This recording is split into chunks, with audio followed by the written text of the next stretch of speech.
Klik tombol berikut untuk mendapatkan update ilmu yang insya Allah bermanfaat.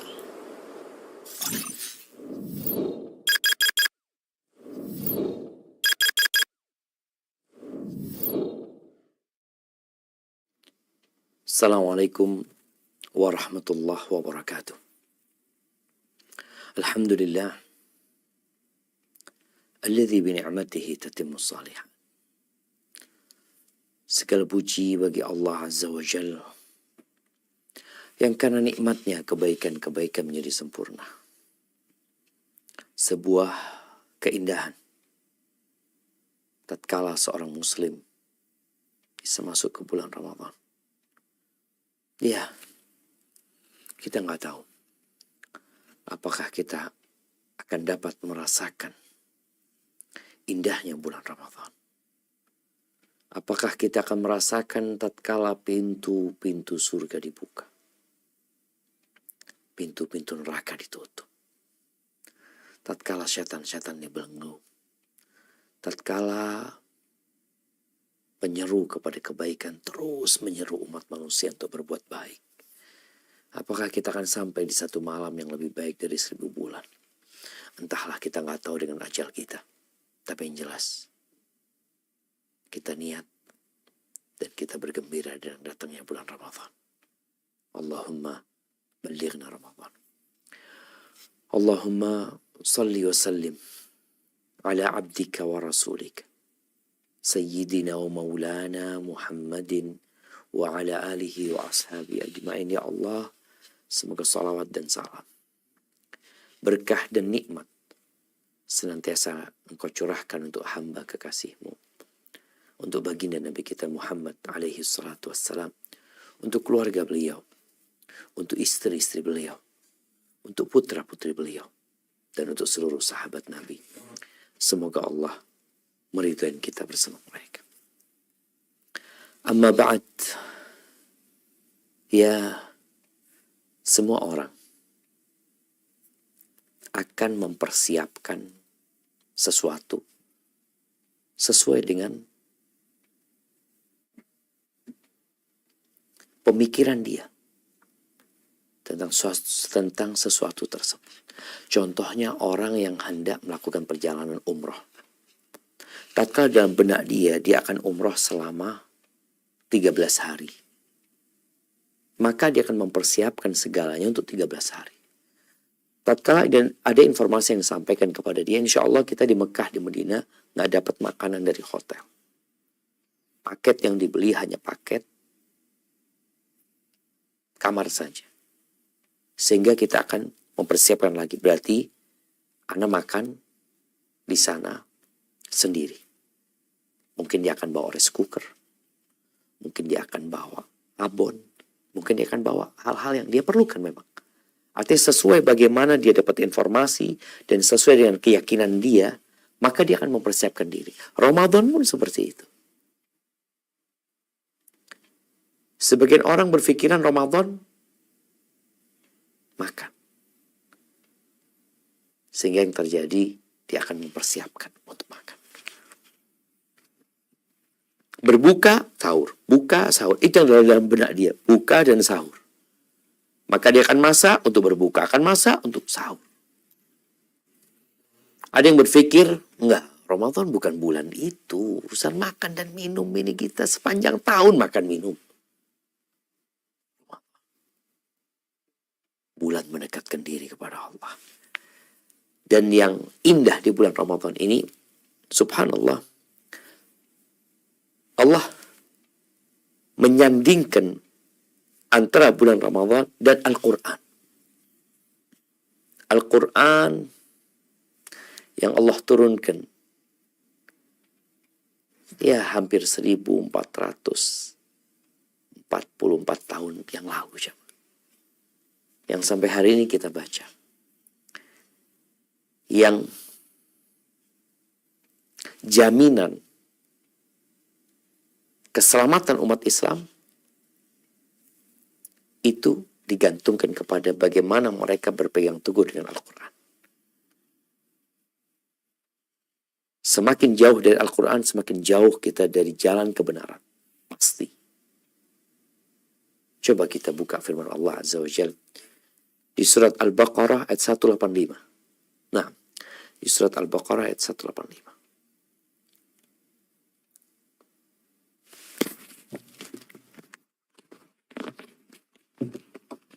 أعوذ بالله من الشيطان الرجيم شهر رمضان الذي أنزل فيه القرآن هدى للناس وبينات من الهدى والفرقان فمن شهد منكم الشهر فليصم ومن كان مريضا أو على سفر فعدة من أيام أخر يريد الله بكم اليسر ولا يريد بكم العسر ولتكملوا العدة ولتكبروا الله على ما هداكم ولعلكم تشكرون. Bulan Ramadan adalah bulan yang di dalamnya diturunkan Al-Quran sebagai petunjuk bagi manusia dan penjelasan-penjelasan mengenai petunjuk itu dan pembeda antara yang benar dan yang batil. Karena itu, barang siapa di antara kamu ada di bulan itu, maka berpuasalah. Dan barang siapa sakit atau dalam perjalanan dia tidak berpuasa, maka wajib menggantinya sebanyak hari yang ditinggalkannya itu.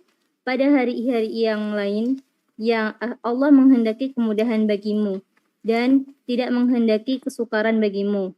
Hendaklah kamu mencukupkan bilangannya dan mengagungkan Allah atas petunjuknya yang diberikan kepadamu, agar kamu bersyukur. Subhanallah jamaah. Inilah bulan Ramadan. Bulan yang diturunkan di dalamnya Al-Quran.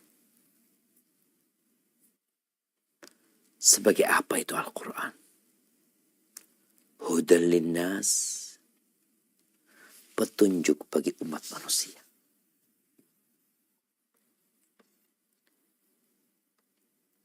Mereka yang ingin benar jalannya.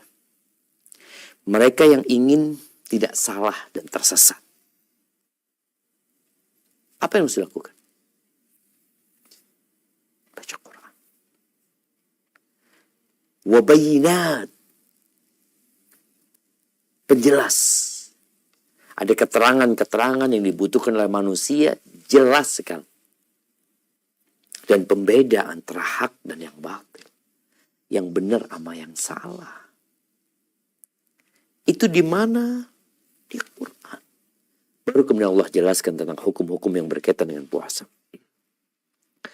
Ahibati fillah. Allah menurunkan Al-Quran di bulan Ramadan. Inna anzalnahu fi lailatul qadar. Sesungguhnya kami menurunkannya di malam atau di Lailatul Qadar. Para ulama menjelaskan berkaitan dengan penurunan Al-Quran di bulan Ramadan, di Lailatul Qadar. Ada 3 pendapat mereka. Ibnu Jauzi mengatakan, pertama, Al-Quran diturunkan sekaligus. Diturunkan sekaligus yang 30 juz itu di bulan Ramadan, di Lailatul Qadar, dari Lauhul Mahfud ke Baitul Izzah dari langit dunia. Di situ dikumpulin secara lengkap.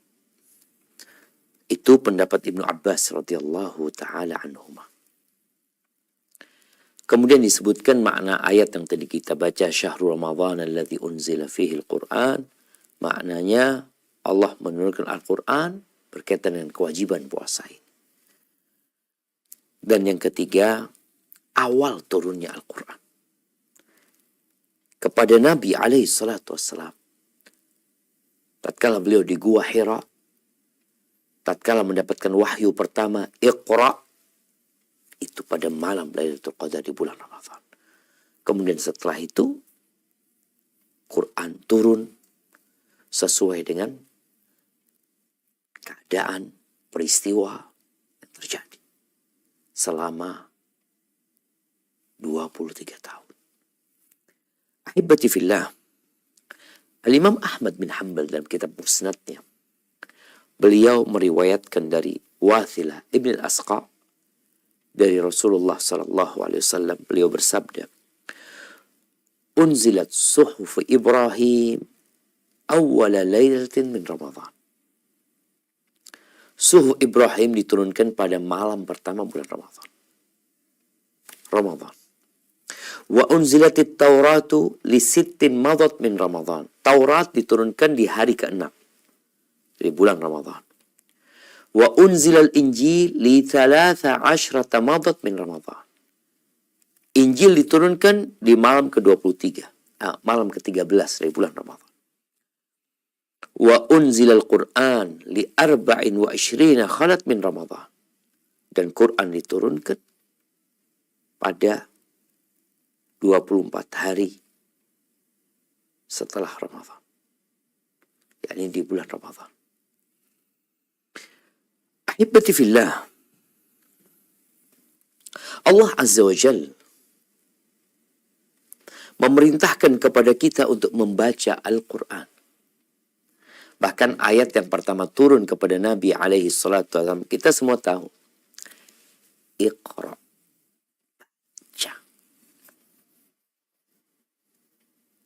Tatkala umat Islam membaca Al-Quran, anggap tiap hari satu halaman. Setiap orang yang mengaku muslim tiap hari baca satu halaman, as-satu, dengan artinya. Atau dia baca satu ayat dengan artinya, dia faham. Karena maksud diturunkannya Al-Quran adalah memberikan petunjuk. Yang mau tidak mau, orang yang ingin mendapatkan petunjuk dari Al-Quran itu harus faham. Harus mengerti. Kalau dia faham, setiap hari umat Islam baca satu ayat. Oke, insya Allah, ya, gak sampai 20 tahun dia sudah hatam Quran dengan artinya. Dia sudah faham, insya Allah. Satu hari, satu ayat. Ya. Kira-kira 20 tahun. Tapi ternyata banyak di antara kita yang tidak melakukan. Lewat 20 tahun dia juga belum menyelesaikan Al-Quran. 30 tahun. Belum juga. 40 tahun belum. Mulai aja belum kadang-kadang. Padahal dia tahu dan dia bisa baca. Ahibati fillah. Di surat Al-Kahfi. Ayat 27.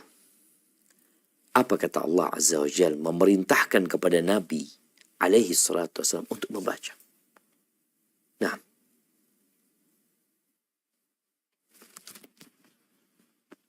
وَاتْلُ مَا أُوحِيَ إِلَيْكَ مِنْ كِتَابِ رَبِّكَ لَا مُبَدِّلَ لِكَلِمَاتِهِ وَلَنْ تَجِدَ مِنْ دُونِهِ مُلْتَحَدًا. Dan bacakanlah Muhammad apa yang diwahyukan kepadamu, yaitu kitab Tuhanmu Al-Quran. Tidak ada yang dapat mengubah kalimat-kalimatnya, dan engkau tidak akan dapat menemukan tempat berlindung selain kepadanya. Allahu Akbar. Allah memerintahkan kepada nabinya untuk membaca. Bacakan. Bagaimana dengan kita? Rasulullah SAW sudah meninggal dunia. Beliau meninggal pada hari Senin, tanggal 12 Rabiul Awal, tahun 11 Hijriah. Ditinggal umat. Para sahabat melanjutkan perjuangan mereka sendirian. Tanpa ada Rasulullah sallallahu alaihi wasallam di tengah-tengah mereka. Tapi beliau telah meninggalkan Al-Quran dan Sunnah. Jalan. Lanjutkan perjalanan. Al-Quran adalah cahaya yang menerangi.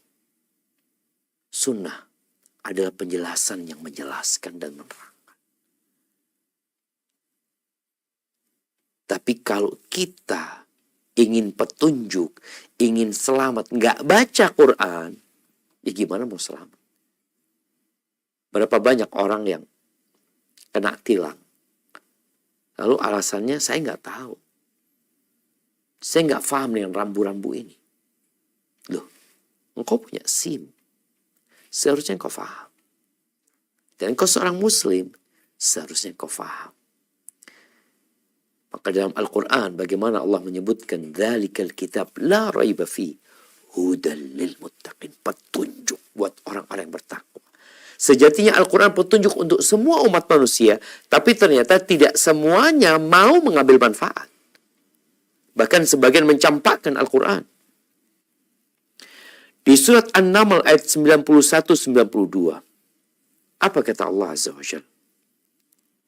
Nah.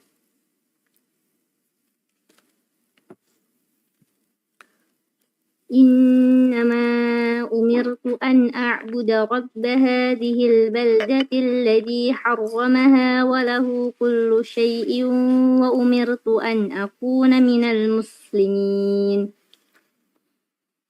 Lanjut, ayat 92. وأن أتلو القرآن فمن اهتدى فإنما يهتدي لنفسه ومن ضل فقل إنما أنا من المنذرين. Aku Muhammad hanya diperintahkan menyembah Tuhan negeri ini, Mekah yang Dia telah menjadikan suci padanya, dan segala sesuatu adalah miliknya. Dan aku diperintahkan agar aku termasuk orang muslim, dan agar aku membacakan Al-Quran kepada manusia. Maka barang siapa mendapat petunjuk, maka sesungguhnya dia mendapat petunjuk untuk kebaikan darinya. Dan barang siapa sesat, maka katakanlah, sesungguhnya aku ini tidak lain hanyalah salah seorang pemberi peringatan. Subhanallah. Dan beliau telah bacakan Al-Quran. Beliau bacakan kepada para sahabatnya. Ditulis di dalam lembaran-lembaran. Dinukil oleh generasi selanjutnya. Kemudian seperti itu dibacakan kepada generasi selanjutnya, dihafal oleh mereka sampai hari ini. Dan tidak ada perubahan di dalam Al-Quran. Itulah yang kita baca. Yang ingin petunjuk, ya kita bicara yang ingin petunjuk ya. Karena tidak semua orang mau petunjuk. Bahkan tidak sedikit di antara umat manusia yang merasa terbebani dengan Al-Quran. Terbebani dengan hukum-hukum, dengan aturan-aturan Al-Quran. Padahal yang menurunkan Al-Quran, Ar-Rahmanir Rahim. Tatkala kita membuka mushaf, yang pertama kita baca, Bismillahirrahmanirrahim. Nanti ketemu lagi di Al-Baqarah, Bismillahirrahmanirrahim. Lanjut kita ke Ali Imran, ketemu lagi Bismillahirrahmanirrahim. Sampai tatkala kita membaca An-Nas, kita baca Bismillahirrahmanirrahim. Qul a'udzu birabbin nas. Ini Quran berlandaskan rahmat dan kasih sayang Allah Azza wa Jalla dan ingin kemudahan buat umat manusia. Cuma sayangnya sebagian orang ini di bulan Ramadan pun dia nggak baca Quran. Bulannya Al-Quran. Oh, kalau sekarang mungkin ya kita lihat di berbagai penjuru dunia, di negeri-negeri mana mereka banyak buat peringatan ini, peringatan itu, peringatan itu. Nih, baca Quran. Nih bulannya Al-Quran. Bukan satu hari harinya Al-Quran. Ada sebagian orang yang sibuk mungkin merayakan nuzul Quran Ramadan. Syahrul Ramadan. Alladhi unzila fihil Quran. Bulan Ramadan. Bukan satu malam. Memang dia diturunkan di satu malam. Tapi bulannya bulan Ramadan. Kita akan lihat bagaimana Rasulullah SAW bersama Al-Quran di bulan Ramadan. Apakah cuma satu hari beliau bersama Al-Quran di bulan Ramadan? Dan bagaimana generasi terbaik umat ini bersama Al-Quran. Ahibati fillah.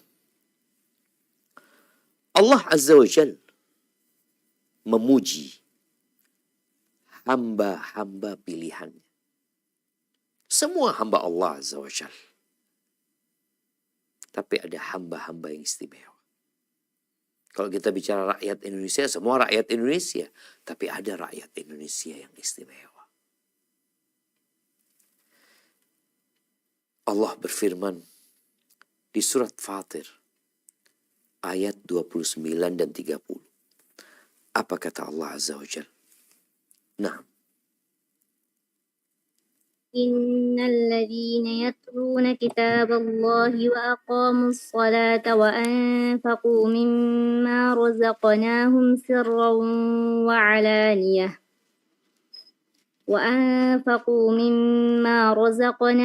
سرا وعلانية يرجون تجارة لن تبور ليوفيهم أجورهم ويزيدهم من فضله إنه غفور شكور.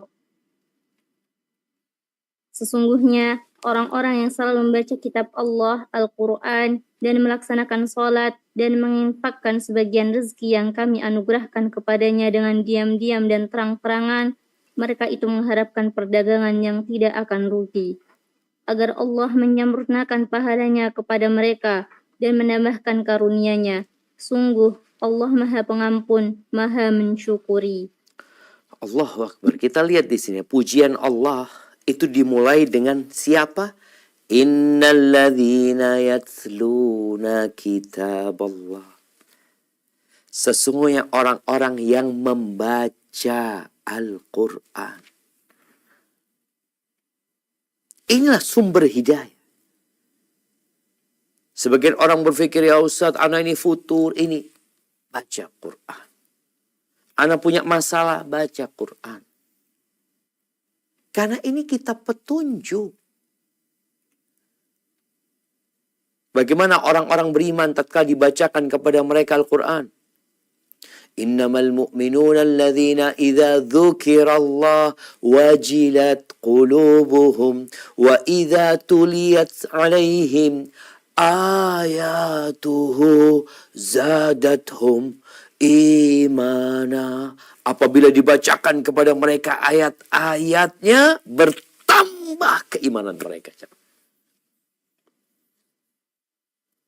Ya, itulah hamba-hamba yang dipuji sama Allah. Mereka mendirikan sholat. Artinya mereka membaca Al-Quran bukan untuk selingan. Mereka membaca Al-Quran bukan untuk mengisi waktu. Tapi mereka membaca Al-Quran untuk mereka amalkan petunjuk-petunjuk yang ada di dalamnya. Untuk mereka praktekkan hukum-hukum yang ditetapkan di dalamnya. Mereka mendirikan sholat. Mereka berinfak dari apa yang Allah rizkikan. Sembunyi-sembunyi, terang-terangan. Kenapa mereka lakukan itu? Yarjuna tijaratan lan tabur. Mereka berharap perniagaan yang tidak ada ruginya. Allah akan berikan pahala buat mereka. Ahibati fillah. Membaca Al-Quran akan mendapatkan karunia yang besar. Apalagi ketika membaca dengan mentadabburi. Menghayati untuk diamalkan. Bukan membaca hanya sekedar untuk lomba. Membaca untuk menjadi yang terbaik dan terbagus suaranya. Bukan. Ingat Quran kata Nabi SAW, wal Quranu hujjatun laka au alaika. Quran akan dapat menjadi hujjah. Menjadi argumentasi yang membelamu. Atau yang menuntutmu. Ahibati fillah. Abdullah bin Amr bin As. Salah satu sahabat Nabi yang beliau ingin menghatamkan Quran setiap hari. Tapi Nabi kasih waktu dia sudah 7 hari sekali, 7 malam sekali. Dia meriwayatkan hadis bahwa Rasul SAW bersabda, as-siyamu wal Quran, puasa dan Quran. Syahrul Ramadan alladzi unzila fihi al-Quran. Ini dua hal yang berdampingan terus. Kata Nabi SAW, as-siyam wal Quran, puasa dan Quran, yashfa'ani lil abdi yawmal qiyamah, akan memberikan syafaat buat hamba pada hari kiamat. Ya, mungkin kita tidak merasakan manfaat Quran sekarang. Ada orang-orang yang hafal Quran, hidup bersama Al-Quran, mengamalkan Al-Quran, tapi dia mungkin tidak dikenal oleh umat manusia. Dia juga tidak mendapatkan harta yang berlimpah, wala jabatan dan penghormatan. Dia hidup biasa-biasa aja. Karena sejatinya dunia ini nggak cukup untuk membalas buat orang yang membaca Al-Quran. Dunia ini tidak lebih dari satu sayap nyamuk, nggak lalat ya. Lau kanatid dunya ta'dilu 'inda Allah janaha ba'udha. Nah, kalau dunia ini ada nilainya di sisi Allah seperti satu sayapnya nyamuk, Allah nggak akan kasih orang kafir seteguh akhir. Tapi kita melihat Allah berikan berlimpah-limpah kepada orang-orang yang tidak beriman.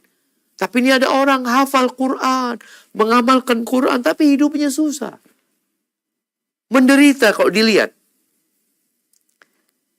Nanti hari kiamat, semua akan hancur lebur. Dan Quran akan memberikan syafaat. Yaqulu siyam. Puasa akan berkata, ay Rabbi, wahai Rabbi, wahai Rabbku, mana'tuhu ta'am wa syahawat bin nahar, fasyafi'ni fi. Aku menahan dia dari menyalurkan dari makan, minum, syahwatnya di siang hari. Tolong jadikan aku pemberi syafaat buat dia. Wa yaqul Quran. Quran pun hadir. Membela. Dengan mengatakan, mana'tuhun nauma bil-lail. Fasyafi'ni fihi. Aku larang dia. Aku halangi dia dari tidur di malam hari. Ini menunjukkan bahwa membaca Al-Quran di malam hari lebih utama daripada membaca Al-Quran di siang hari. Fasyafi'ni fi. Terima syafaatku. Jadikan aku pemberi syafaat buat dia. Fayusyafa'an. Maka diterima syafaat dari puasa dan Quran.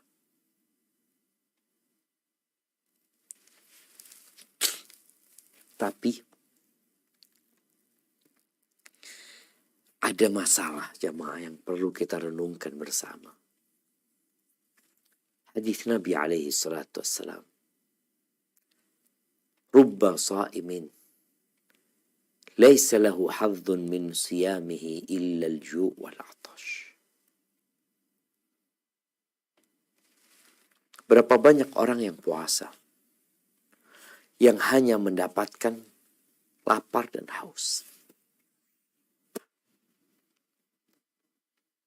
Wa rubba qa'imin. Laisa lahu hadzun min qiyamihi illa as-sahar. Dan berapa banyak orang yang sholat malam, baca Quran tuh dia. Dia tidak mendapatkan apa-apa kecuali begadang, capek, lelah. Sedangkan di hadis ini disebutkan, Quran dan puasa akan memberikan syafaat. Itu kalau bacaan Qurannya dan puasanya ada nilai. Yakni diterima oleh Allah Azza wa Jalla. Tidak semua orang yang ikut ujian lulus. Tidak semua orang yang melamar pekerjaan diterima. Enggak. Tapi puasa, bacaan Quran yang memenuhi syarat dan ketentuan, insya Allah akan diterima. Karena ibadah puasa sendiri disyariatkan la'allakum tattaqun, agar kalian bertakwa kepada Allah Azza wa Jalla. Abdullah bin Umar bin Khattab radhiyallahu anhuma meriwayatkan dari Nabi alaihi salatu wassalam, la hasada illa fitnatain. Enggak boleh hasud kecuali dalam dua perkara. Kita tahu iri ini enggak boleh. Tapi ternyata ada iri yang boleh. Seperti apa iri yang boleh? Yang pertama, rajulun atahullahul Qur'an fahuwa yaqumu bihi ana al-lail wa ana an-nahar. Hasud kepada orang yang Allah berikan kepadanya Al-Quran. Kemudian Quran ini dia gunakan untuk sholat, untuk beribadah siang malam. Terus dia baca Quran. Kita boleh hasad, ya Allah, kapan aku jadi seperti itu? Kepingin seperti itu. Wa rajulun atahu Allahu malan. Yang kedua, orang yang Allah kasih harta. Bahwa yunfiqu ana al-lail wa ana an-nahar. Dia infakkan hartanya. Dia sedekahkan untuk membantu umat manusia siang malam.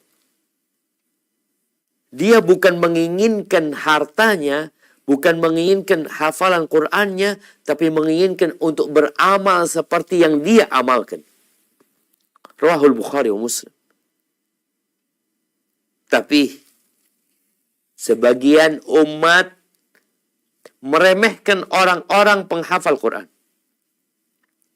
Dianggap apa sih urgensinya belajar Quran, ngafalin Quran, apa yang penting paham.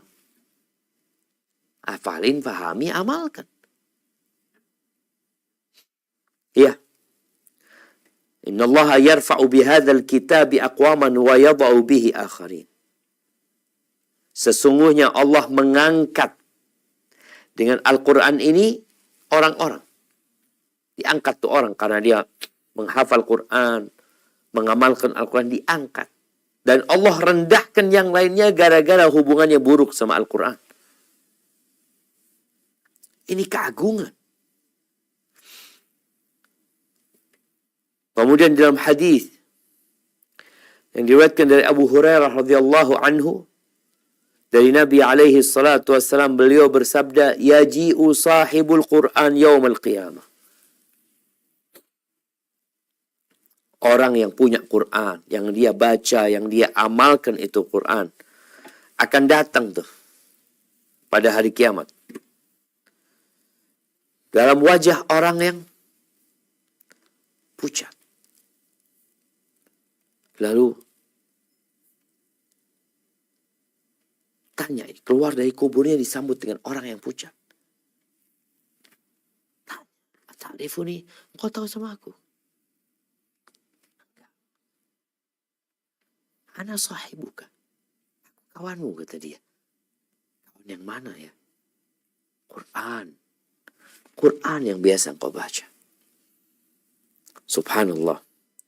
Kemudian Quran itu akan minta agar orang ini dikasih perhiasan, dikasih pakaian yang bagus, dikasih yang namanya mahkota, kehormatan buat dia.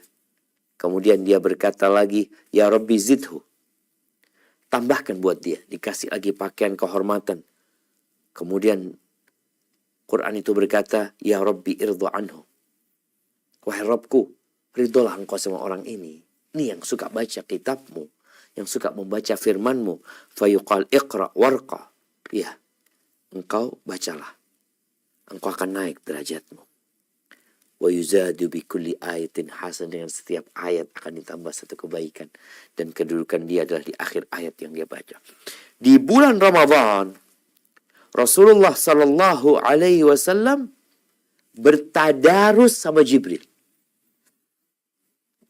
Dari 12 bulan itu, Rasulullah SAW di bulan Ramadan tadarus sama Jibril.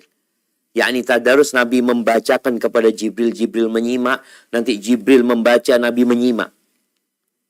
Di bulan Ramadan. Dan di akhir Ramadan, di tahun ke-10 Hijriah, datang lagi Jibril, kemudian tadarus sama Nabi SAW, dan tadarusnya 2 kali. Artinya sampai hatam 2 kali. Di mana Nabi SAW membaca, nanti Jibril menyimak, nanti Jibril membaca, Nabi SAW menyimak. Itu yang namanya fayudarisul Quran.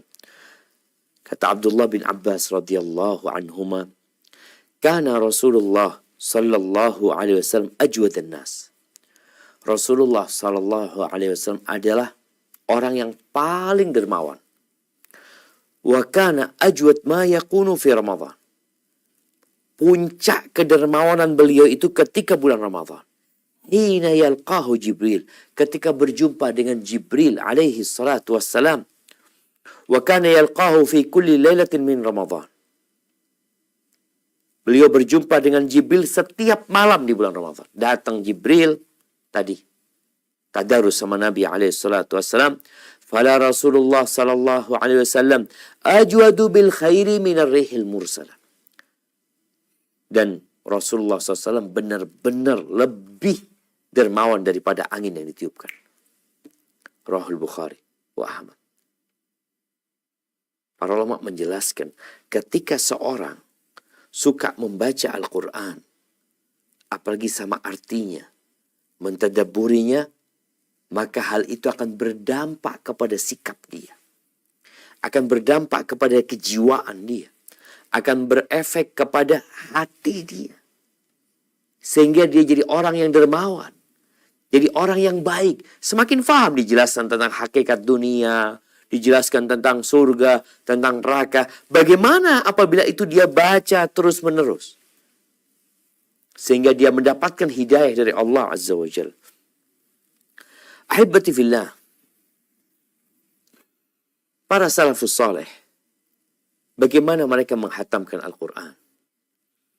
Dia kata Ibnu Rajab Al-Hambali dalam kitabnya Lataiful Ma'arif. Beliau menyebutkan bahwa para salafus saleh, mereka punya kepedulian dengan Al-Quran yang berbeda-beda tingkatannya. Yang jelas bulan Ramadan bulannya Al-Quran. Bukan bulan wisata kuliner. Tapi bulannya Al-Quran. Disebutkan Qatadah. Dia biasa menghatamkan setiap 7 malam. Di luar bulan Ramadan. فَإِذَا جَاءَ رَمَضَانَ خَتَمَ فِي كُلِّ 3 لَيَالٍ marrah. Ketika datang bulan Ramadan, dia menghatamkan tiap 3 malam. 3 malam hatam Quran. فَإِذَا جَاءَ الْعَشْرُ خَتَمَ فِي كُلِّ لَيْلَةٍ marrah. Kalau masuk ke 10 hari akhir bulan Ramadan, maka dia menghatamkan setiap malam. Ya Allah jemaah. Setiap malam hatam Quran. An-Nakh'i. Dia melakukan itu di 10 hari terakhir. Sama menghatamkan tiap malam. Tapi di 20 awal dia menghatamkan tiap 3 malam. Al-Imam Syafi'i rahimahullahu ta'ala. Sebagaimana disebutkan Rabi' bin Sulaiman. Kana Muhammad bin Idris Syafi'i. Muhammad bin Idris Syafi'i itu yakhtimu fi syahri Ramadan 60 khatmah. Dia menghatamkan di bulan Ramadan 60 kali hatam. Dan disebutkan sama beliau, ma minha syai'un illa fi salatin. Semuanya dihatamkan dalam salat. Dalam salatnya. Bukan bacaan di luar. Ibn Abdul Hakam meriwayatkan atau menceritakan tentang Imam Malik, gurunya Imam Syafi'i. Kana Malik idza dakhala Ramadan nafara min qira'atil hadith wa mujalasati ahli ilm. Imam Malik itu kalau masuk bulan Ramadan, dia akan lari pergi meninggalkan kitab hadis. Dia juga nggak akan duduk sama para ulama karena beliau sedang sibuk membaca Al-Quran dari mushaf. Jadi baca dari mushaf.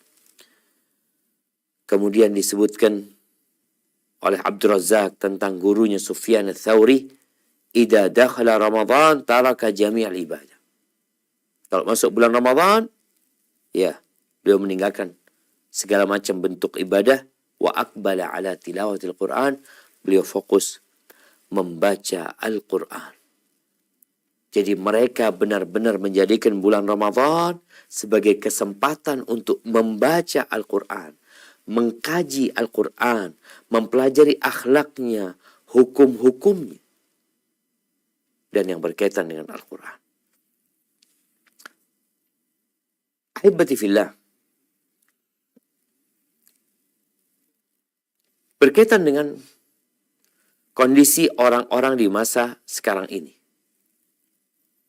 Ya, kita melihat ada di antara mereka yang kejar target menghatamkan Al-Quran tiap malam. Ada juga yang mungkin hatam tiap 7 malam karena dia mungkin punya kesibukan lainnya. Ada juga yang fokus menghatamkan Al-Quran dengan mentadabburinya sehingga dia menghatamkannya sebulan sekali. Yang penting, apa niatmu Ramadan tahun ini? Jangan sampai kita termasuk orang-orang yang dikeluhkan oleh Nabi Muhammad SAW. Allah berfirman di surat Al-Furqan ayat 17. Apa kata Allah Azza wa Jal? Naam. وَيَوْمَ يَحْشُرُهُمْ وَمَا يَعْبُدُونَ مِن دُونِ اللَّهِ فَيَقُولُ أَأَنْتُمْ أَضْلَلْتُمْ عِبَادِي هَؤُلَاءِ أَمْ هُمْ ضَلُّوا السَّبِيلَ. Dan ingatlah pada hari ketika Allah mengumpulkan mereka bersama apa yang mereka sembah selain Allah. Lalu dia berfirman kepada yang disembah, apakah kamu yang menyesatkan hamba-hambaku itu? Atau mereka sendirilah yang sesat dari jalan yang benar? Barakallahu fikum. Baik, dibaca satu ayat lagi di surat Al-Furqan ayat 30. Nah, surat Al-Furqan ayat 30. وَقَالَ الرَّسُولُ يَا رَبِّ إِنَّ قَوْمِ اتَّخَذُوا هَذَا الْقُرْآنَ مَهْجُورًا. Dan Rasul Muhammad berkata, ya Tuhanku, sesungguhnya kaumku telah menjadikan Al-Quran ini diabaikan. Ya, itu aduan Nabi SAW tentang kaumnya yang mengabaikan Al-Quran. Ada yang mengabaikan Al-Quran secara total. Dia tidak membacanya sama sekali. Dia sibuk, kalau sekarang mungkin membaca WhatsApp dia. Mengikuti berita. Ya, membaca Twitter. Atau hal-hal yang mungkin hanya untuk memuaskan syahwat dan nafsu. Seharusnya seorang muslim punya waktu membaca Al-Quran. Baik, di antara bentuk orang yang mengabaikan Al-Quran adalah membaca tapi nggak mau memahami. Yang penting aku baca. Quran ini diturunkan bukan sekedar untuk dibaca. Tapi Al-Quran diturunkan untuk diamalkan. Bagaimana akan bisa mengamalkan tatkala kita tidak faham, tidak menghayati apa yang kita baca? Baik. Di antara bentuk mengabaikan Al-Quran, nih baca, faham, ngerti, tapi nggak mau diamalkan. Dia mengatakan, oh nggak relevan dengan masa sekarang ini. Udah nggak cocok, beda zamannya. Padahal Quran ini memberikan petunjuk sampai hari dibangkitkannya manusia. Maka jadilah ahlul Quran. Ahlullah wa khasatuh. Allah itu punya keluarga. Siapa keluarga Allah? Ahlullah wa khasatuh. Bukan sekedar orang yang membaca Al-Quran. Tapi mereka membaca, mereka mentadabburi, mereka mengamalkan. Sehingga kelihatan ahlul Quran itu kelihatan. Fulan ahlul Quran. Karena jangan sampai nih. Ada orang yang hafal Quran. Yang mungkin juara 1 dia. Dalam satu perlombaan. Tapi orang memandang fulan hafal Quran. Betul. Ada sanadnya. Dia punya sanad. Dan kita lihat sekarang bagaimana anak-anak yang menghafal Quran, mereka diarahkan untuk mencari sanad. Ya, bagus. untuk membaca yang lebih bagus lagi, ya, itu diharapkan. Tapi ingat, semua itu hanya sarana. Sarana untuk apa? Sarana agar kita bisa faham Quran dan mengamalkannya dalam kehidupan. Ingat, semua fadilah yang berkaitan dengan Al-Quran, itu tatkala kita mengamalkannya. Kita tahu satu huruf 10 kebaikan, dilipat gandakan, turunnya rahmat Allah Azza wa Jal. Bagaimana dari Quran akan memberikan syafaat. Itu kalau diamalin. Kalau enggak, yang ada berantakan kita jemaah. Ahibati fillah. Maka ingat, di antara adab orang yang membaca Al-Quran, yang pertama dianjurkan, hendaklah dia berwudu. Kalau menyentuh mushaf, ya mau tidak mau dia harus suci. Tapi ketika dia tidak menyentuh mushaf, mungkin dia mau menghafal, ya, lebih baik kalau dia bisa, dia berwudu terlebih dahulu. Kemudian dianjurkan untuk menggunakan siwak, ya. Dia pakai itu siwak, dia bersihkan mulutnya sebelum membaca firman Allah Azza wa Jal. Dianjurkan, ini kita bicara dianjurkan, ya, artinya nggak harus. Kalau bisa dia duduk. Bukan berarti engkau nggak boleh baca Quran dalam kondisi rebahan, boleh. Tapi lebih baik ketika engkau duduk, ya. Ini baca pakai mushaf, ya. Duduk, kemudian menghadap kiblat, penuh dengan kekhusyuan dan ketunduan. Kemudian bacalah dengan memulai dengan a'udzubillahi minasyaitonirrajim. Lalu awal surat membaca Bismillahirrahmanirrahim. Bacalah dengan tartil dan bacalah dengan tadabbur. Ketika melewatin ayat yang berkaitan dengan azab Allah Azza wa Jal, berhenti engkau. Ngapain? Meminta perlindungan kepada Allah dari azab itu. Ketika engkau melewatin ayat yang berkaitan dengan rahmat Allah Azza wa Jal, engkau berhenti juga sejenak. Minta rahmat Allah Azza wa Jal. Ketika engkau melewatin ayat, di situ ada perintah untuk bertasbih. Engkau bertasbih. Mau baca sabbihisma rabbikal a'la. Ucapkan subhana rabbiyal a'la. Allah memerintahkan kita untuk bertasbih. Kemudian, ya, dianjurkan untuk memperindah suara. Membacanya. Kemudian, kalau ada yang sedang membaca Al-Quran, usahakan kita menyimaknya. Lalu ketika kita melewatin ayat sujud, ada sujud tilawah, ya, kita juga sujud pada waktu itu. Maka ahibati fillah, bulan ini bulannya Al-Quran. Kalau para salafus soleh berlomba-lomba, maka bagaimana dengan kita? Apakah kita sudah mempersiapkan diri? Punya rencana apa di bulan Ramadan ini? Rencana makan, rencana liburan. Orang sekarang sedang sibuk mudik. Oh, nanti akan mau mudik tanggal sekian ya. Selesaikan. Tapi engkau punya acara yang berkaitan dengan mendekatkan diri kepada Allah Azza wa Jalla. Rasulullah SAW bersungguh-sungguh.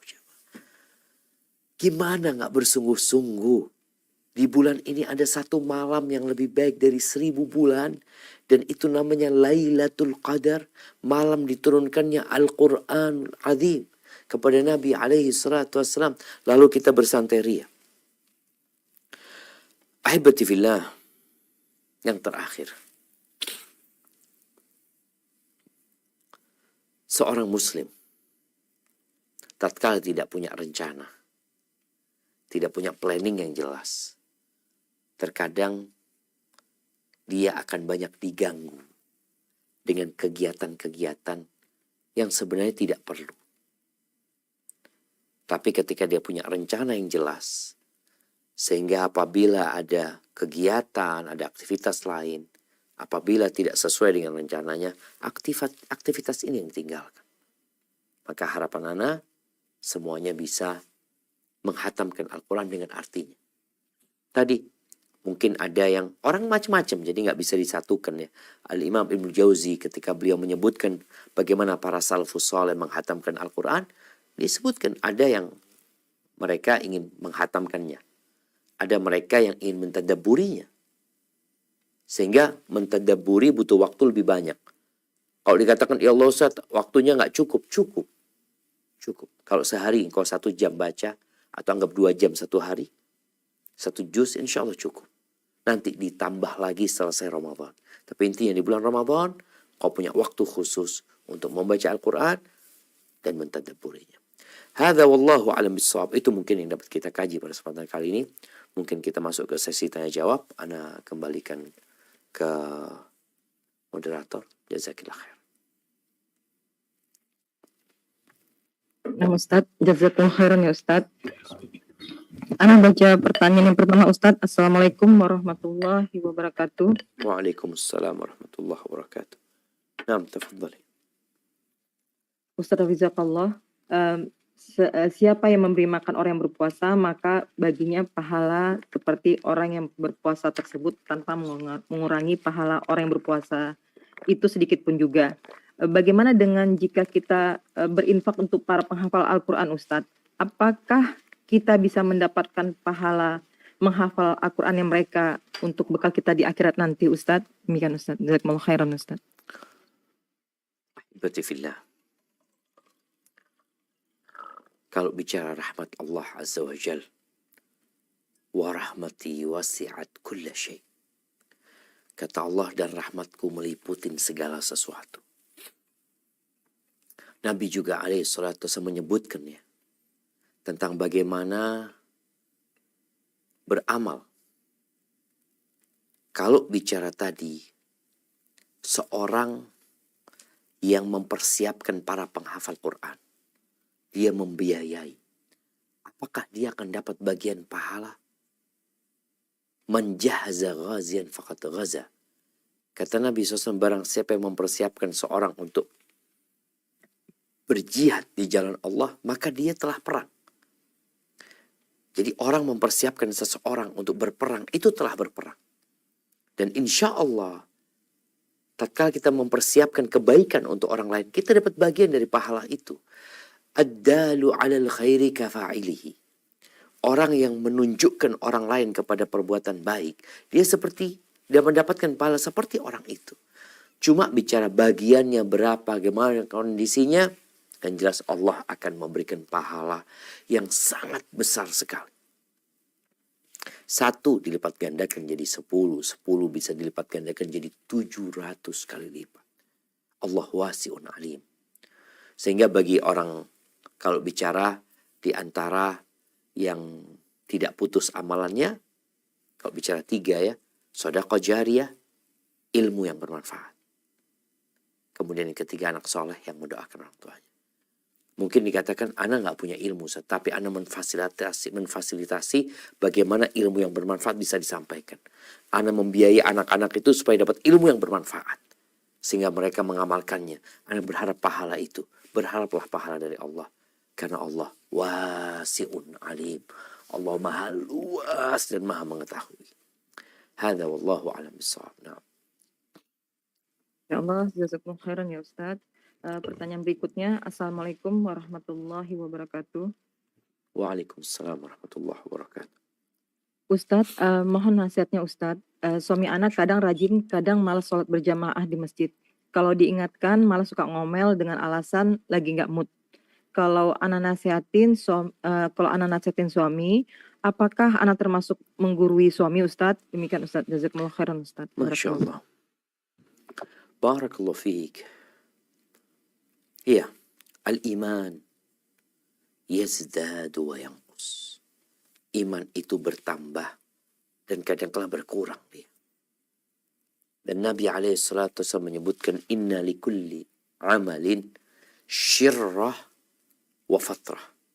Setiap amalan itu ada masa membaranya, semangat, tapi ada masa loyonya, redup. Apa tugas istri tatkala mendapati suami sedang redup cahayanya, sedang lemah imannya? Maka fokuskan kepada yang wajib. Karena ada kondisi orang ini, kalau dipaksain mengamalkan yang sunnah, akhirnya nanti berantakan dia. Ketika imannya rendah, Fokuskan kepada yang wajib-wajib saja. Yang haram tinggalkan. Yang sunnah tahan dulu. Yang wajib-wajib saja. Setelah imannya kembali menguat, ajak suaminya berzikir, ajak suaminya baca Quran. Di rumah nih umpamanya dia belum mau ke masjid, oke lah.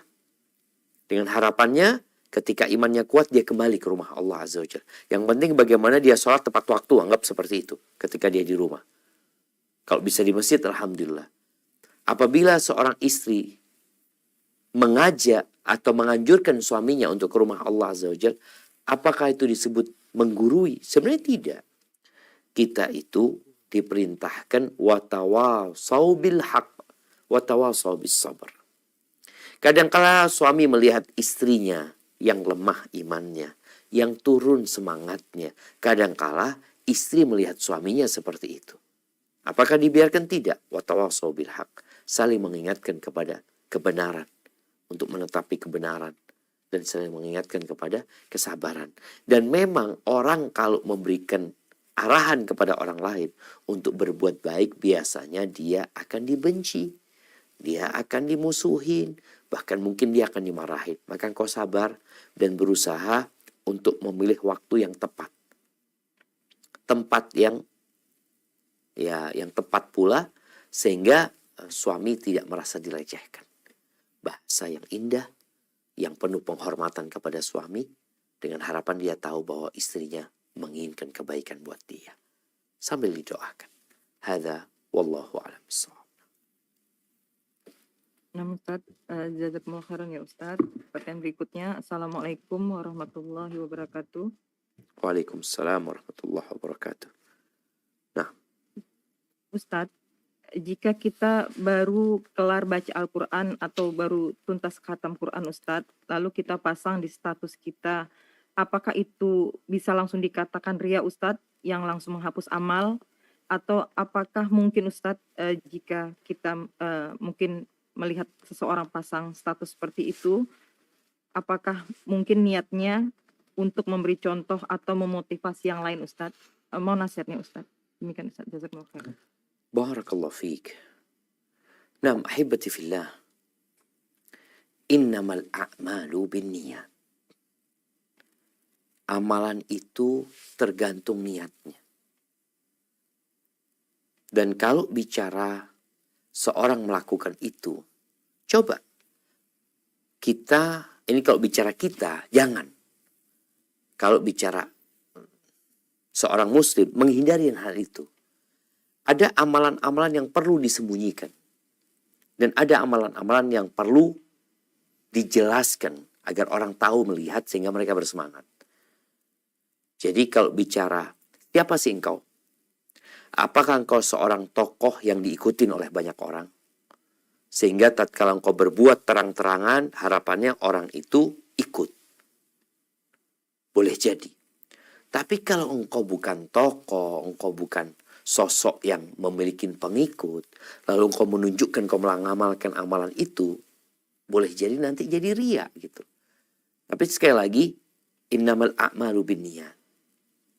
Memang kalau bicara tanda-tanda orang ria itu, ya dia ingin diketahui amalan dia.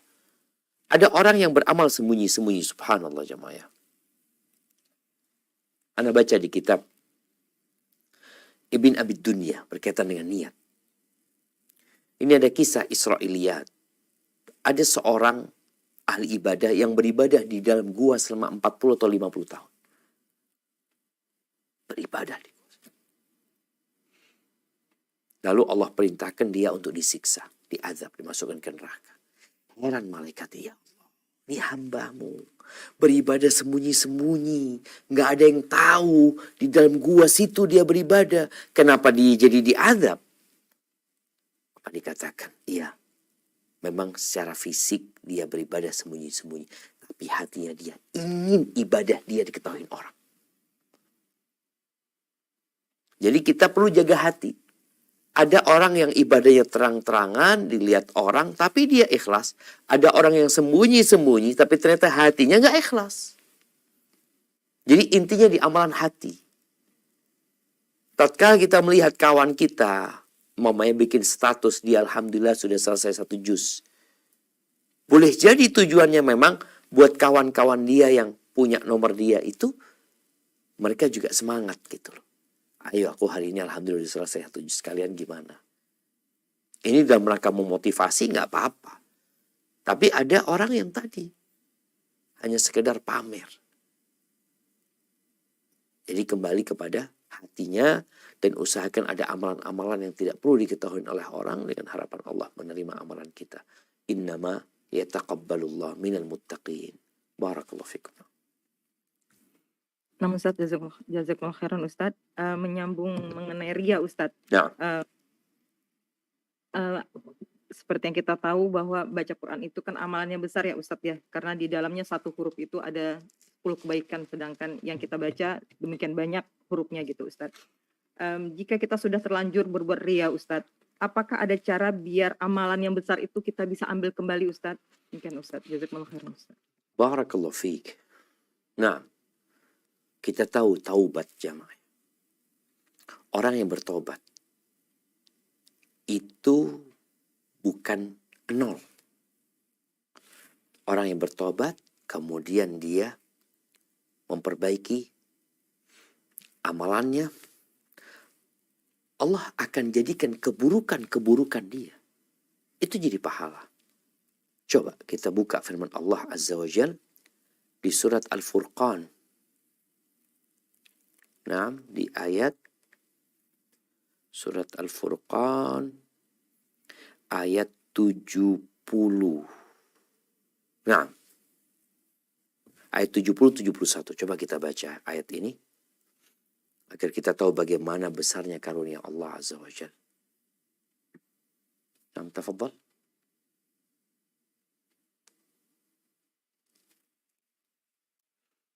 Surat Al-Furqan ayat 70-71.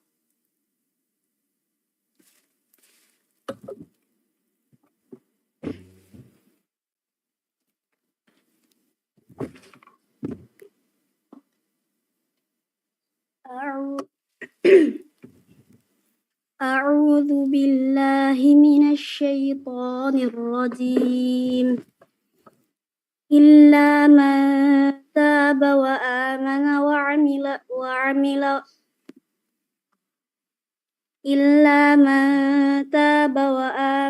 وعمل عملا صالحا فأولئك يبدل الله سيئاتهم حسنات وكان الله غفورا رحيما ومن تاب وعمل صالحا فإنه يتوب إلى الله متابا. Artinya, Kecuali orang-orang yang bertaubat, beriman, dan mengerjakan amal saleh, maka itu kejahatan mereka diganti Allah dengan kebajikan. Dan Allah Maha Pengampun lagi Maha Penyayang. Dan orang-orang yang bertaubat dan mengerjakan amal saleh, maka sesungguhnya dia bertaubat kepada Allah dengan taubat yang sebenar-benarnya. barakallahu fiik. Jadi insya Allah orang yang punya catatan hitam, riya itu termasuk dosa. Bahkan kita tahu dosa riya ini sangat menakutkan. Apabila orang ini riya, kemudian yang jelas amalannya gugur, jadi dosa. Kemudian dia bertobat dan beramal saleh, apa yang akan terjadi? Faulaika yubaddilullahu sayyi'atim hasanat. Dosa-dosa itu diganti jadi kebaikan. Jadi kalau dia punya 10 dosa, dia punya 1000 dosa, dengan dia bertobat kepada Allah dengan taubat nasuha, itu dirubah jadi kebaikan. Jadi jangan khawatir. Ketika seorang pernah berbuat riya, pernah melakukan kesyirikan, pernah melakukan dosa-dosa besar, kemudian dia kembali kepada Allah dengan taubatan nasuha, maka yang terjadi apa? Allah akan ganti tumpukan dosa itu dengan tumpukan pahala. Asalkan benar-benar dia bertobat kepada Allah dan syarat ketentuan taubat terpenuhi. Dia menyesal, dia meninggalkan, dia bertekad untuk tidak mengulangi. Dan Allah itu sangat suka dengan hambanya yang taubat kepadanya. Hadza wallahu a'lam bissawab. Nah. Insyaallah, jazakumullah khairan Ustadz. Pertanyaan berikutnya, Assalamualaikum warahmatullahi wabarakatuh. Waalaikumsalam warahmatullahi wabarakatuh. Ustaz Hafizakallah, ketika kita sudah ada planning dan target untuk khatam di bulan Ramadan, Ustadz, sudah pasang niat dengan kondisi keadaan tidak tercapai, apakah sudah mendapat pahala Ustadz? Terkadang ada rasa bersalah dan hampa dari tahun ke tahun, target tidak selalu mulus tercapai Ustadz. Demikian Ustadz, jazakumullah khairan. Masya Allah, Masya Allah. Ya jemaah, dunia ini milik 4 orang. Kata Nabi SAW. 2 yang baik, 2 yang buruk. 2 yang baik ini ada 1 orang yang Allah kasih ilmu, Allah kasih harta. Sehingga dia berinfak dengan hartanya yang dia miliki atas arahan ilmu dia. Ini bi'arfa'il manazil. Ini kedudukan yang paling tinggi orang ini. Yang kedua, ada orang yang punya ilmu gak punya harta. Tapi dia kepingin, kalau aku punya rizki, aku akan seperti fulan, ini itu. Kata Nabi SAW, fahuwa fil ajri sawa. Itu pahalanya sama. Gara-gara dia punya niat. Kepingin seperti itu. Adapun yang buruk ini ada 1 orang yang Allah kasih harta, nggak Allah kasih ilmu. Akhirnya dengan hartanya dia semakin tersesat. Dia gunakan untuk kemaksiatan. Yang keempat, nih orang nggak punya harta, nggak punya ilmu. Dia kepingin kalau punya harta dia akan lakukan seperti fulan yang berbuat dosa itu. Sama dosanya padahal dia belum berbuat. Gara-gara apa? Niat dan tekad. Maka seorang yang punya niat dan tekad yang benar, insya Allah walaupun tidak terlaksana dikarenakan adanya banyak penghalang umpamanya, pahala tetap ditulis. Kata Nabi SAW, man hamma bihasanatin falam ya'malha kutibat lahu hasanah. Barang siapa yang ingin berbuat kebaikan lalu dia nggak ngamalin, belum bisa diamalkan karena ada halangan, maka ditulis kebaikan buat dia. Cerita Nabi SAW yang perang Tabuk ya. Kita sudah kaji bersama ketika membahas sirah Nabawiyah. Bagaimana ada sahabat-sahabat yang nggak bisa ikut perang. Akhirnya ketika Nabi SAW pulang dari Tabuk, beliau menjelaskan kepada para sahabat yang ikut perang, inna bil madinati la rijalan. Di kota Madinah ada laki-laki. Beberapa laki-laki. Masirtum masiran. Wala qata'tum wadiyan. Tidak ada satu jalan yang kalian lewati. Tidak ada satu lembah yang kalian potong. Melainkan mereka bersama kalian dalam pahala. Para sahabat mengatakan, ya Rasulullah. Wahum bil Madinah. Mereka di Madinah ya Rasulullah. Wahum bil Madinah. Mereka gak ikut capek, gak ikut lelah, gak ikut kepanasan, gak ikut kelaparan, gak ikut sakit. Iya, wahum bil Madinah. Habasahumul uzur. Mereka punya uzur, punya alasan kenapa gak bisa berangkat. Maka buat orang yang punya target kebaikan, niatkan yang benar. Niat baik itu yang puncaknya gitu. Semoga dengan cara itu Allah kuatkan. Tapi jangan niat baik menghayal ya, bukan. Bukan berangan-angan. Tapi dia memang punya niat, dia rencanakan. Kalaupun luput, luput sedikit lah. Hadza wallahu a'lam bissawab. Nah. Nah, Ustaz, jazakumullah khairan Ustaz. Pertanyaan berikutnya Ustaz. Assalamualaikum warahmatullahi wabarakatuh. Waalaikumsalam. Ustaz, apakah orang yang sudah meninggal dan meninggalkan hutang puasa maka puasanya harus diqodho Ustaz oleh ahli warisnya? Dan bagaimana jika ahli waris tidak mengetahui berapa banyak hutang puasanya Ustaz? Mohon nasihatnya Ustaz. Jazakumullah khairan Ustaz. Masya Allah, barakallahu fiik. Iya, berkaitan dengan qadha puasa buat orang yang meninggal dunia. Ini ada beberapa perbedaan pendapat di antara para ulama. Ada yang berpendapat itu bisa diqadha kalau puasa nazar. Pendapat yang kedua, itu diqadha apabila dia punya kemampuan untuk mengqadha, kemudian dia tidak mengqadhanya. Ini puasa yang ditinggalkan karena alasan. Karena ada alasan. Umpamanya orang itu karena sakit atau karena datang bulan seperti itu. Kemudian dia belum sempat seperti seorang wanita yang datang bulan umpamanya. Kemudian dia punya waktu untuk mengqadha di bulan Syawal, di bulan Dzulqa'dah, Dzulhijjah, tapi dia nggak mengqadha, tahu-tahu dia mati. Jadi masih ada utang. Utang ini kan Ada kesempatan dia membayarnya, tapi karena dia menunda-nunda akhirnya nggak bayar. Inilah yang bisa diqadha oleh keluarganya. Adapun umpamanya kalau dia sakit di bulan Ramadan, kemudian sakit terus, Syawal meninggal dunia. Ya, dia nggak perlu mengqadha, karena memang dia belum punya waktu untuk mengqadha, karena dia sakit terus. Artinya dia dalam kondisi yang diperbolehkan untuk tidak berpuasa. Adapun kalau dikatakan keluarganya nggak tahu dengan jumlah yang dia tinggalkan, dia dikira-kira sebenarnya berapa yang ditinggalkan. Ini ingat berkaitan dengan utang puasa yang ditinggalkan karena alasan yang syariat. Dan kondisinya seperti tadi disebutkan. Dia punya kesempatan mengqadha, tapi dia belum sempat mengqadha, dia meninggal dunia. Tapi kalau orang yang tidak punya kesempatan mengqadha, seperti dia meninggal di bulan Ramadan, dia nggak puasa, tahu-tahu meninggal tanggal 27 Ramadan umpamanya. Ya sudah, dia nggak punya kewajiban mengqadha sebenarnya. Berbeda dengan orang yang memang sakit menaun, yang memang dia diharapkan sembuh, ya dia bukan mengqadha. Dia cukup dengan membayar fidyah. Hadza wallahu a'lam. Jazakumullah khairan Ustadz. Pertanyaan berikutnya, Assalamualaikum warahmatullahi wabarakatuh. Waalaikumsalam warahmatullahi wabarakatuh.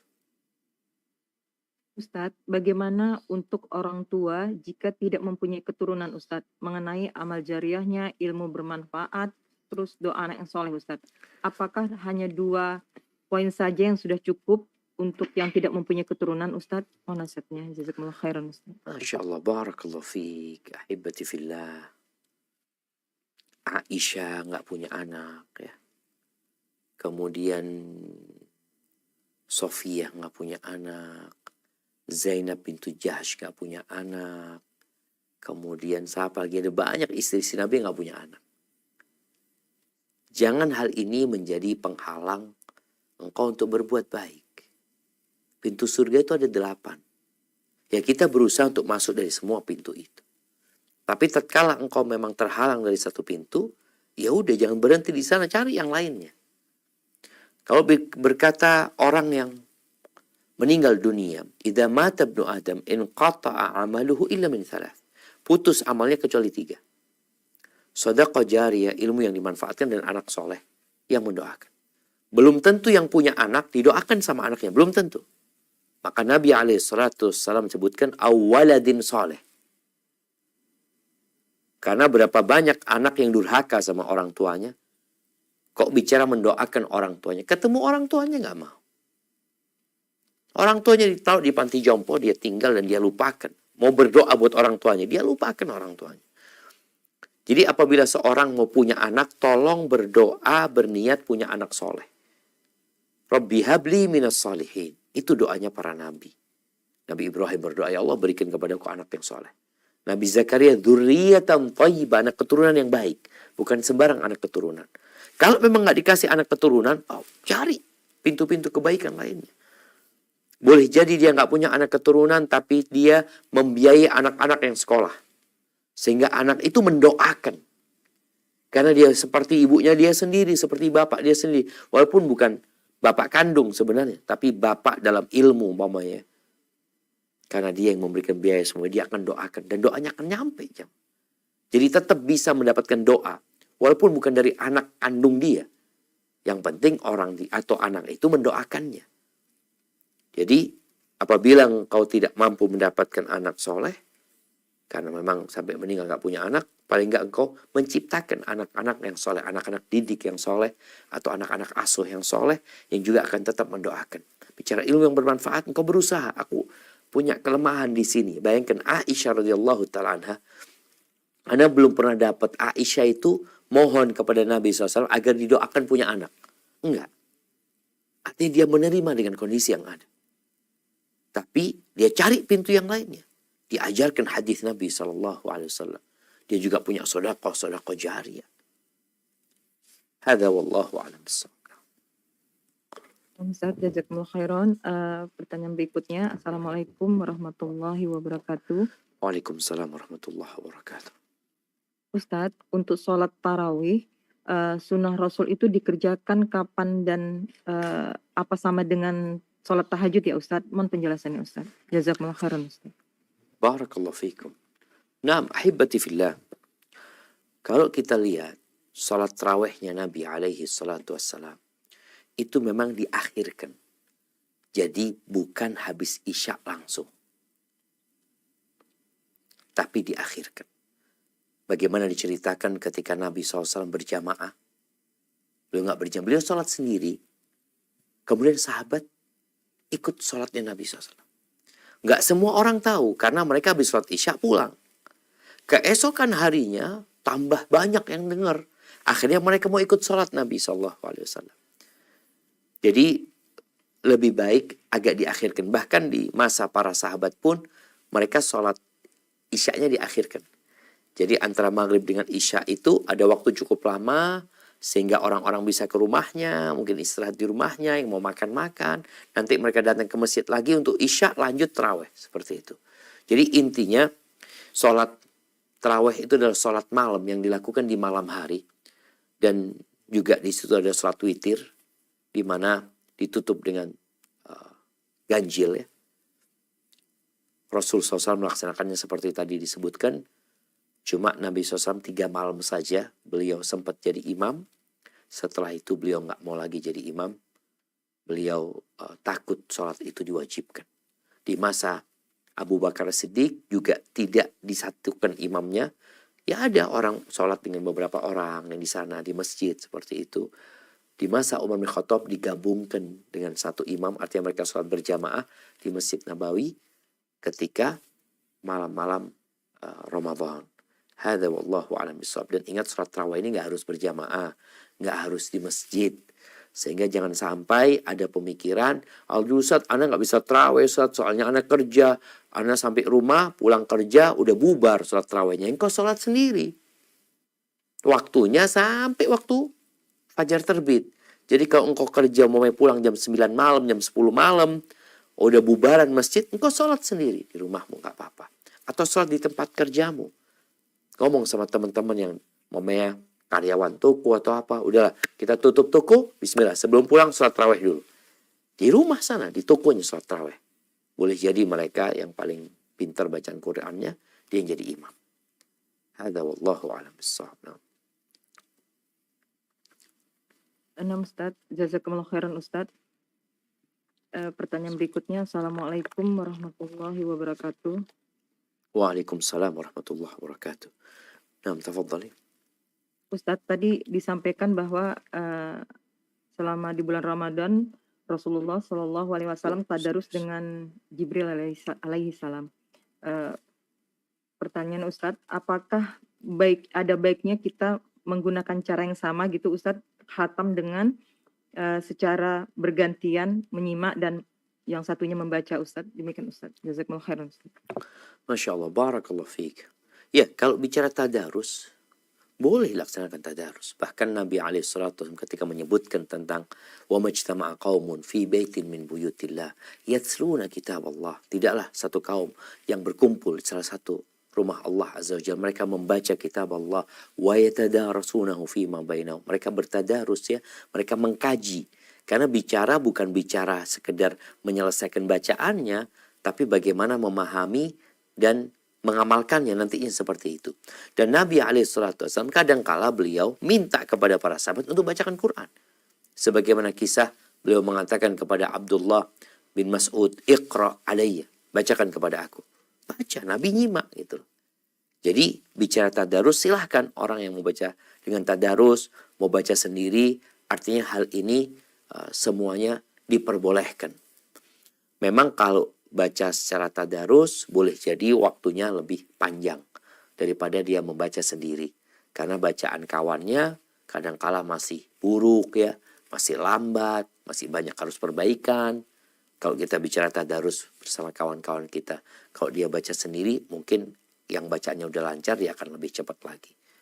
Cuma kalau bisa tadi jangan sekedar targetnya menghatamkan hurufnya, tapi menghatamkan makna kemudian mengamalkannya. Hadza wallahu a'lam bishawab. Nah, Ustaz, jazakumullah khairan Ustaz. Pertanyaan berikutnya. Assalamualaikum warahmatullahi wabarakatuh. Waalaikumsalam warahmatullahi wabarakatuh. Naam, ahlan wa sahlan. Ustadz Hafizakallah, dalam Ramadan, manakah yang lebih utama Ustadz? Membaca Al-Quran beberapa kali atau sekali saja namun disertai dengan tadabur Ustadz? Dan mohon rekomendasi kitab tafsir untuk pemula Ustadz. Demikian Ustadz, jazakumullah khairan Ustadz. Masya Allah, barakallah fiik. Nah, subhanallah jamaah ya. Ana akan bacakan ucapan Ibnul Jauzi sebentar. Tadi ana baca.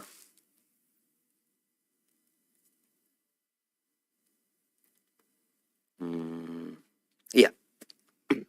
Ibnul Jauzi mengatakan, Kana fi salaf man yakhtim fi kulli yawmin wa laylah. Dari kalangan salafus saleh ada yang menghatamkan setiap malam, setiap hari dan setiap malam. Waqad kana Uthman radhiyallahu anhu yakhtim fil witr. Sahabat Nabi Uthman bin Affan dalam satu witir dia hatam. Dan ada yang menghatamkan 2 kali hatam. Imam Syafi'i disebutkan beliau menghatamkan Quran 60 kali di bulan Ramadan. Ada yang hatam 3 malam. Maka disebutkan di sini. Ada yang hatam 3 kali hatam dalam sehari semalam. Wahaula biasanya mereka adalah orang-orang yang sudah ya ketakutan umurnya sudah tinggal sedikit ya dia bersungguh-sungguh. Ada di antara mereka yang hatam tiap pekan. Karena mereka punya kesibukan mengajarkan ilmu. Masih punya kesibukan mengajarkan ilmu. Dan wa minhum man kana yahtim kulla syahr. Dan di antara mereka yang hatam cuma tiap bulan dia hatam. Tujuannya apa? Iqbalan ala tadabbur. Karena dia lebih fokus kepada tadabbur. Maka kondisi orang berbeda-beda. Semuanya akan mendapatkan apa yang dia inginkan. Kalau sekedar kepingin hatam ya hatam. Tapi kalau bicara tadabbur ya nggak mungkin orang bisa cepat-cepat. Kalau engkau belum pernah mentadabburi Al-Quran sama sekali full, maka nasihat ana Ramadan ini kau khususkan untuk membaca dan mentadabburi Al-Quran. Selesai. Jadi lah nanti engkau baca Quran sudah ada faham-fahamnya sedikit ya. Tapi usahakan dengan mentadabburinya. Hadza wallahu a'lam bissawab. Ustadz, jazakumullah khairan Ustadz. Pertanyaan berikutnya Ustadz. Ustadz, apa hukumnya meminum pil penunda haid agar bisa berpuasa Ramadan dengan penuh Ustadz? Jazakumullah khairan Ustadz. Iya jamaah. Berkaitan dengan meminum pil penunda haid. Kalau kita tahu ya hukum asalnya boleh-boleh aja ya minum itu. Tapi kalau ternyata hal itu membahayakan dirinya, jadi nggak boleh. Kecuali karena kondisi terpaksa. Dan kita tahu meminum sesuatu yang bertentangan dengan tabiat manusia, dengan fitrah manusia, itu akan berbahaya. Artinya dokter tidak menganjurkan. Dokter yang mau udah minum katanya. Enggak. Karena wanita itu secara fisik sudah ada ketetapan dari Allah, dia harus datang bulan. Kalau nggak datang bulan akan membahayakan dia. Penundaan itu sebenarnya membahayakan. Allahu a'lam ya. Mungkin kalau ana salah nanti mungkin bisa dikasih arahan buat teman-teman yang paham ya. Artinya efek dari minum hal itu. Makanya ketika orang umroh, oke lah para ulama menyebutkan ketika umroh kan memang terpaksa karena memang hal itu akan ya kalau dia tetap datang bulan akhirnya dia pulang belum melaksanakan umroh sedangkan waktunya sangat pendek ya walaupun memang ada bahayanya lah buat dia kadangkala. Tapi kalau bulan Ramadan kan sebenarnya bukan sesuatu yang menjadi darurat ya buat dia karena memang kalau dia nggak bisa puasa ya udah dia gantikan di hari-hari lainnya sebagaimana firman Allah Azza wa Jalla tentang hal itu. Tapi kalau dia mau minum pil penunda haid asalkan tidak membahayakan dia maka mubah-mubah aja menurut sebagian ulama. Tapi sebagian lainnya tidak menganjurkan karena membahayakan dia. Tapi kalau anda boleh tanya gimana efek dari minum pil tersebut? Ada yang bilang sih jadi perubahan siklus haidnya Ustadz. Tidak membahayakan dia? Wallahu a'lam Ustadz. Intinya tadi, ketika itu tidak membahayakan, mubah-mubah aja. Tapi ketika itu dapat membahayakan kesehatan dia nantinya, karena menentang sesuatu yang sudah ditetapkan sama Allah Azza wa Jal, yang dikhawatirkan akan membahayakan dia nanti ke depan. Hadza wallahu a'lam bissawab. Dan Ustaz, pertanyaan berikutnya Ustaz. Assalamualaikum warahmatullahi wabarakatuh. Waalaikumsalam warahmatullahi wabarakatuh. Ustaz Hafizakallah, jika kita membaca Al-Quran beserta artinya, tapi belum membekas di hati Ustaz, apa itu berarti ada yang salah di hati kita Ustaz, atau kitanya yang belum bisa mentadaburinya dengan benar Ustaz? Demikian Ustaz. Jazakumullah khairan. Masya Allah, barakallahu fiik. Nah, berkaitan dengan orang yang belum bisa menghayati bacaan Al-Quran. Allah Azza wa Jalla mengatakan, Inna fi dzalika la dzikra liman kana lahu qalbun au alqas sam'a wa huwa syahid. Di dalam Al-Quran, dalam kisah-kisah Quran, itu ada peringatan. Buat siapa? Buat orang yang punya hati. Buat orang yang menyimak dengan nyaman. Dan dia hadir gitu. Kalau sekedar membaca, subhanallah, anak terus terang, anak sendiri membaca Quran. Kadang-kadang baca satu halaman itu, pikiran kita kemana? Kita baca memang. Baca, tapi ya Allah, kok kayak belum baca gitu. Karena hati kita nggak hadir di sana. Kita tidak menyimak, maka dianjurkan ketika membaca sambil menyimak. Bacaan itu bukan hanya dengan tanpa suara, dengan suara kau dengarkan sendiri dan hadir. Jadi kondisinya memang ya ada masalah dengan kita. Oleh karena itu berdoa minta sama Allah agar difahamkan agama, minta ditambahkan ilmu ya. Baca doa yang diajarkan oleh atau yang dibaca oleh Nabi Musa, Rabbi shrah li sadri, minta dilapangkan dadanya. Sehingga tatkala kita membaca Al-Quran, kita benar-benar dapat memahaminya, kemudian paling tidak ada bekas gitu. Karena kadang-kala ada orang baca juga nggak membekas gitu. Apa tadi yang kau baca? Apa ya? Wallahu a'lam. Perlu kita ulangi. Dengan menghadirkan hati, konsentrasi, dan minta tolong sama Allah Azza wa Jalla. Barakallahu fiik. Mungkin kita ke pertanyaan terakhir. Nah, Ustaz, jazakumullah khairan Ustaz. Pertanyaan terakhir. Assalamualaikum warahmatullahi wabarakatuh. Waalaikumsalam warahmatullahi wabarakatuh. Ustadz, apakah boleh bersedekah dengan niat untuk kesembuhan Ustadz? Afwan Ustadz, sekalian Ustadz, kebetulan pertanyaannya mengenai ini. Ana minta doa Ustadz, kebetulan anak-anak yang jauh di sana lagi sakit Ustadz. Oh, Masya Allah. Syafahallah syifaan ajilan. Nah, syafahallah syifaan ajilan. Ya jemaah, kalau bicara, ingat di antara amalan-amalan yang disyariatkan itu ada manfaatnya untuk duniawi. Tapi ketahuilah ketika seorang niat, jangan berharap faedah duniawi aja. Engkau tahu faedahnya sedekah ini bisa menyembuhkan. Lalu kita beramal minta keridhaan Allah Subhanahu wa taala. Karena Allah perintahkan itu, kita berharap dijauhkan dari api neraka. Itu yang jadi tujuan utama. Ini yang dunia ikut. Tapi kalau niatmu cuma kepingin kesembuhan, ya udah nggak dapat apa-apa di akhirat. Karena memang dia beramal minta kesembuhan. Dan memang ada manfaatnya dari sedekah tersebut. Bukan riya, dia enggak, tapi dia minta manfaat duniawi saja. Maka buat yang bersedekah, engkau minta karunia Allah, minta kesembuhan dari Allah Azza wa Jalla. Tapi jangan cuma meminta kesembuhan saja, tapi minta supaya sedekahnya ini menyelamatkan dia dari api neraka, kemudian dia dihindarkan dari berbagai balak dan musibah nanti di akhirat ya. Jadi akhirat yang jadi tujuan dia, dunia akan ikut. Tapi kalau tujuanmu cuma dunia, akhirat nggak dapat apa-apa. Bagaimana kalau dua, akhirat sama dunia? Ya para ulama menjelaskan kalau tujuanmu akhirat plus minta dunia, ya insya Allah kalau yang dunia dikasih alhamdulillah, kalau enggak ya akan mengurangi pahalamu. Karena niatnya memang minta dunia dan minta akhirat tadi sebenarnya. Jadi usahakan kita bisa fokus minta sama Allah untuk akhirat kita, dunia akan ikut. Tapi kalau enggak, ya tidak akan sesempurna orang yang sedekah hanya meminta karunia Allah dan minta urusan akhirat. Dan semoga Allah menyembuhkan kita dari berbagai penyakit jemaah. Dan jangan lupa untuk senantiasa berdoa untuk kesembuhan kita di bulan Ramadan ini, orang tua kita, anak-anak kita, bukan kesembuhan fisiknya, tapi kesembuhan hatinya juga.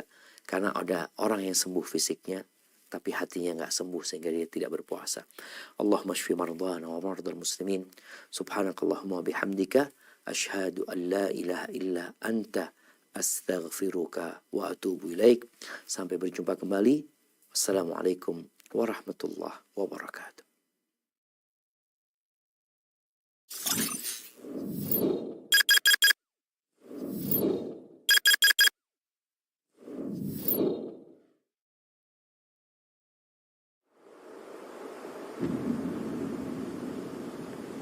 Klik tombol berikut untuk mendapatkan update ilmu yang insya Allah bermanfaat.